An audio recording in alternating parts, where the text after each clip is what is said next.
I'm Kelly Heidbreder, and this is Lenawee. We have our cameras in the hands of our student reporters all across Lenawee County to get that first-hand look at the incredible experiences going on in our community. Students from across the county also come to the Tech Center to take college courses while they're in high school. Our award-winning nursing prep class is just one of them. Our students learn basic patient care and have to demonstrate these skills perfectly. Well, here is one of our Addison students, Hannah Ben-Scooter, demonstrating how to properly have foot care on a patient. Hello, my name is Hannah Ben-Scooter. I'm from Addison High School and I attend the nursing prep program at the LISD Tech Center. And today I am going to be teaching you how to do foot care. So first things first, you're going to want to wash your hands. Hand care is very important. After washing your hands, you're going to want to round up all of your equipment that you would need to provide proper foot care. So you're going to need 2 washcloths, one for washing the foot, one for kind of drying it off.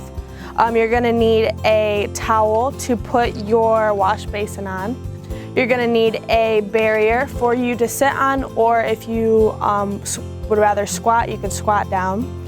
You're going to need soap, you're going to need lotion, you're going to need an emesis basin, you're going to need an orange stick, and also a file. So after you wash your hands, you're going to lay out all of your equipment. You are going to fill your wash basin with warm water. Make sure that the water is not too hot for the patient. Have them make sure it is an appropriate temperature. Have them soak their feet for 15 to 20 minutes. Once their feet are done soaking, you can then start washing their feet. Make sure that while you're washing them, you really scrub the sides of their feet to make sure all the most of the calluses are removed. And then after washing, you are going to dry them off a little bit with your other washcloth. Then you are going to file the ends of them. We do not clip toenails, so we kind of just file the ends off just to make sure that there are no split ends, that there is no way for their nails to cut their skin or anything like that, so we make sure it's nice and smooth. After filing, you then use your orange stick to get underneath the nails to get all the dirt removed out from underneath there, because that can also cause infections. After getting out all the dirt and stuff underneath their nails, you then want to lotion their feet. Make sure that you do not put lotion between their toes, because that can also cause bacteria from the moist environment. If you do provide too much lotion, then you can also kind of dab that off just to make sure that it's not too wet or moist. And then you can put their socks back on and move them back into their beds. Nice job, Hannah. Well, many of our nursing prep students have won national awards for their skills. Clinton students are also learning how to be an athletic trainer. We'll stop over there right after this.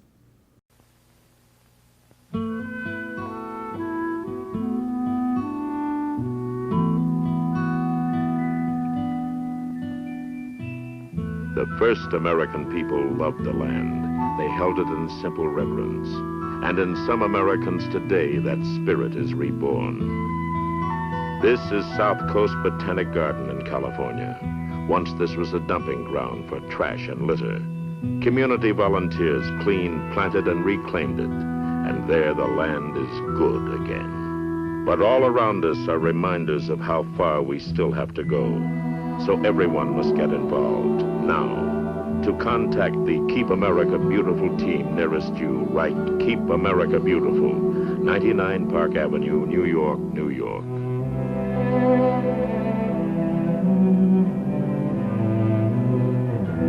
People start pollution. People can stop it.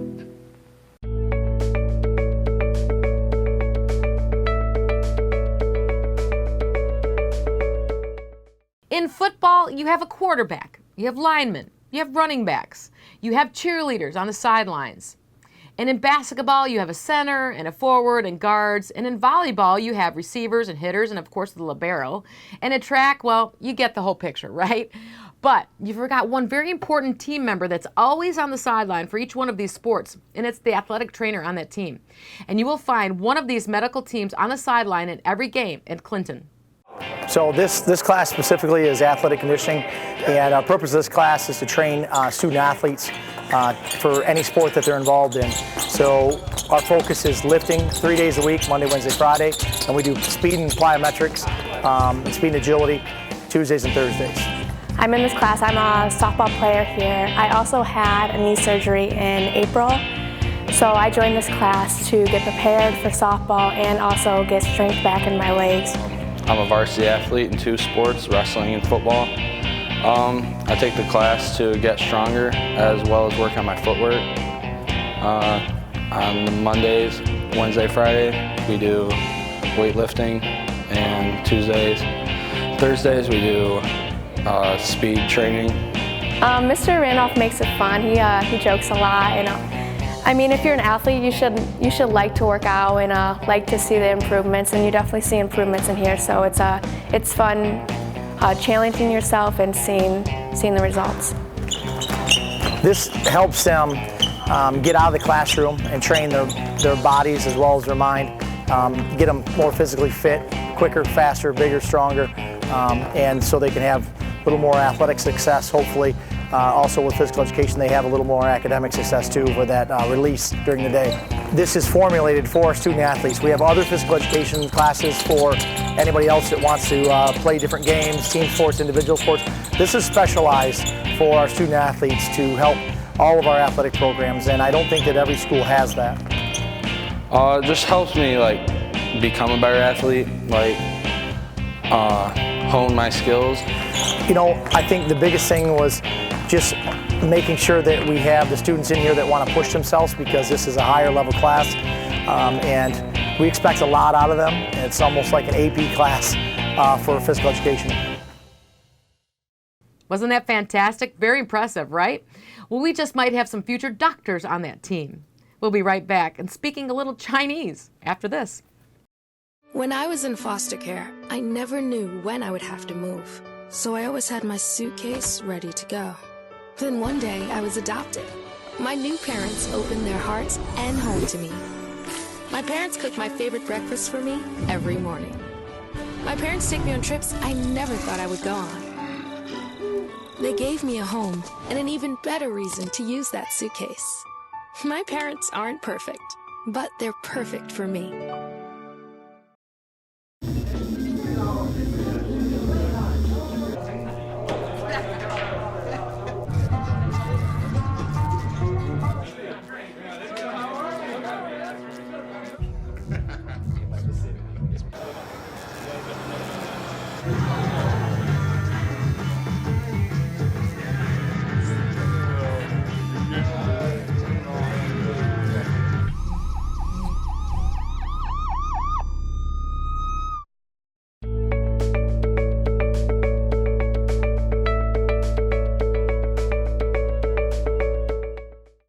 Hey, welcome back.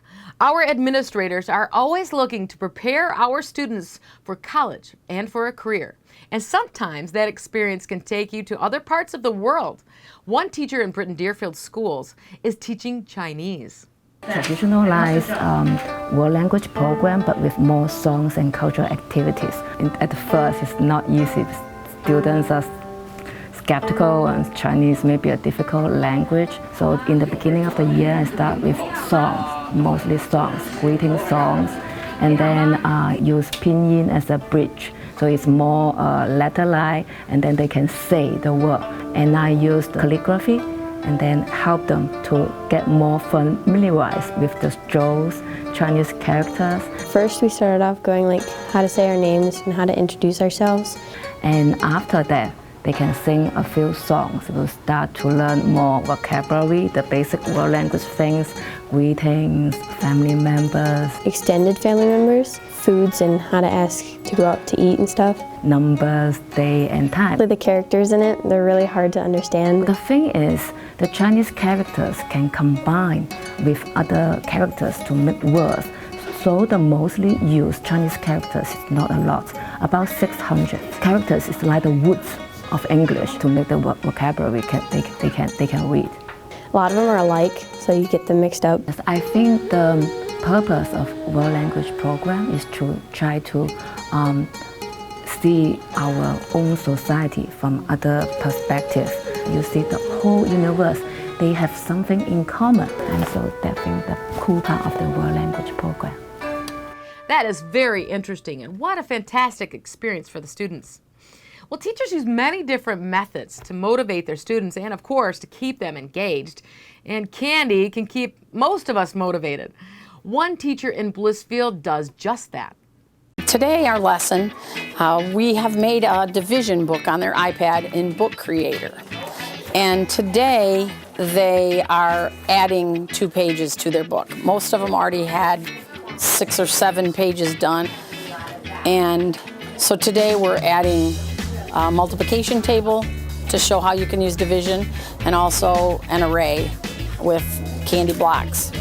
We've been working on multiplication and division in our math lessons, and so just to make it more fun or to show that they could do it, I will just show you an example of, a girl's book.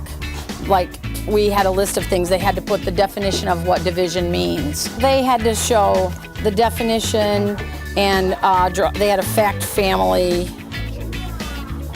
So here she gives an example, and we used magnetic letters.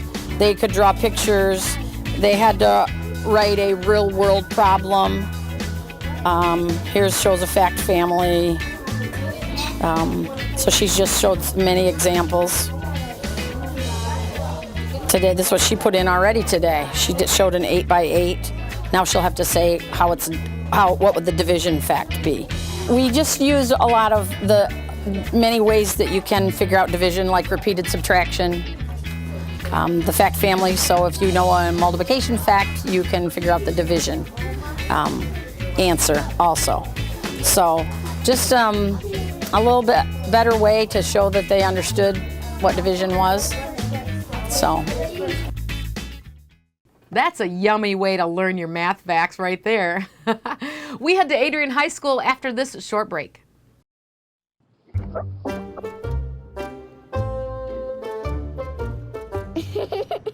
Sometimes all it takes to be a dad is remembering how to be a kid again. Take time to be a dad today.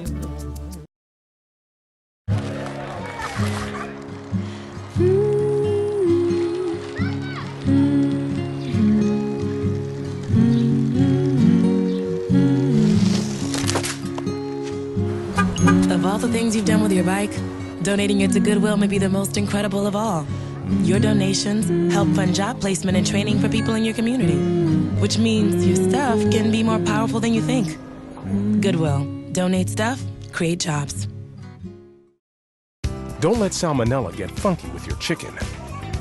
On average, 1 in 6 Americans will get a foodborne illness this year. So learn the right temperature to cook each type of meat. Keep your family safe at foodsafety.gov.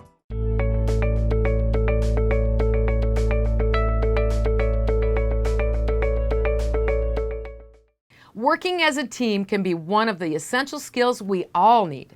Accepting and working with others, understanding each other, and working things out. And that's what Adrian High School's Project Unify is all about. We have had our Arctic Splash for 3 years now. Teachers and students get to jump in a freezing cold pool in cool costumes, and we raise money, and we end up giving some of the money to a graduating senior for a scholarship. We've been here at Adrian High School for 3 years, and some of the other students that you've interviewed today are part of the leadership team, which is called the Youth Activation Committee, and other students are just members at large. Project Unify is an organization within the high school that gets disabled and non-disabled kids together. To help mingle with regular general ed students to pretty much just accept them and make them feel welcome into the school. It's so much fun. I feel it's important to make everybody feel welcome into the school, because you don't want to be the weird kid in the corner sitting by yourself. You want to have friends and be able to mingle with everybody. You don't want to be known as the kid that didn't do anything in high school. I think it helps with ignorance. This one time I found a sticky note on somebody's locker calling them the R word, and it was really sad. But I feel like with us spreading our message, more and more people are starting to realize that, and more people are starting to respect people with disabilities like autism or Down syndrome. And It's been great being able to make that difference. Project Unify will continue to be here at Adrian High School. We work hard to include everyone, not just people with a visible disability, but students with invisible disabilities, students that are dealing with anxiety and depression, and students that are not just in my classroom. It's really a school-wide program. There's a lot of clubs you could join at this school, but I feel like this is one of a few that actually makes me feel like I'm doing something that's worth it. Just because they have a disability doesn't mean that they can't do the same things that we can. And they're my friends, and I just love all of them so much.